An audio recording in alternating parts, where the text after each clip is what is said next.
بسم اللہ الرحمن الرحیم۔ السلام علیکم ناظرین، اشفاق احمد کے واقعات کے ساتھ ایک عمدہ واقعہ۔ ایک بادشاہ کو جنگل میں سفر کرتے ایک سانپ نے ڈس لیا۔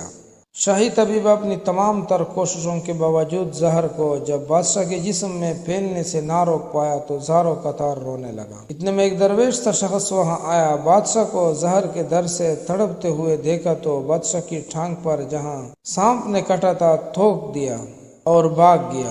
بادشاہ کے سارے ساتھی بادشاہ کی فکر میں تھے، اس لیے دیوانے کی اس حرکت پر کوئی بھی درویش کے پیچھے اسے گرفتار کرنے نہ گیا۔ شاہی طبیب نے توک صاف کرنے کے لیے ایک رومال پکڑا اور بادشاہ کی زہر سے نیلی ہوتی ہوئی ٹانگ پر سے توک صاف کرنے لگا، مگر پھر حیران ہوتے ہوئے رک گیا۔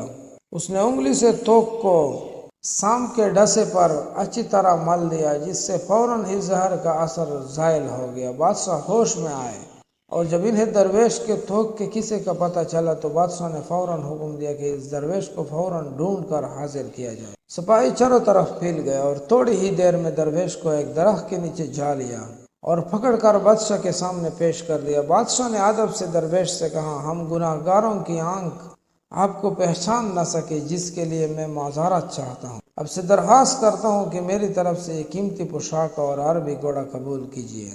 درویش نے مسکرا کر بادشاہ کی طرف دیکھا اور بولا، یہ گھوڑا اور پوشاک بہت قیمتی ہے، میں یہ پوشاک پہن کر اس گھوڑے کے لیے گھاس کاٹوں گا تو اچھا نہیں لگوں گا۔ بادشاہ نے کہا، آپ فکر نہ کریں، گھوڑے کے ساتھ خدمتگار بھی دیے جائیں گے۔ درویش بولا، اتنی قیمتی پوشاک، قیمتی گھوڑا اور خادموں کے ساتھ میں رہوں گا کہاں؟ اس دفعہ بادشاہ مسکرا اور بولا، آپ کے لیے ایک عالیشان رہائش گاہ بھی تعمیر کی جائے گی۔ درویش نے پوچھا، اتنے مال اور دولت اور خادموں کے ساتھ اس رہائش گاہ میں تنہا رہوں گا؟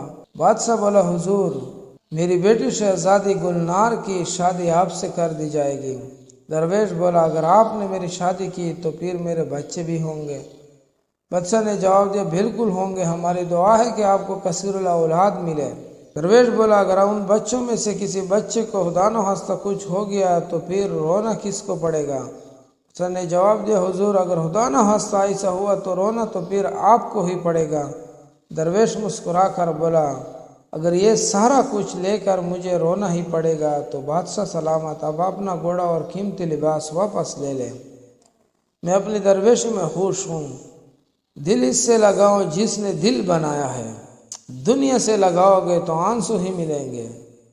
اتنے سب کا موز واقعہ بادشاہ کو سمجھ میں آ گیا کہ یہ درویش کے اس کا دنیا سے کوئی تعلق نہیں ہے، اس کو چھوڑ دیا۔ سب دوستوں سے گزارش ہے کہ اچھے واقعات کے لیے اس چینل کو ضرور سبسکرائب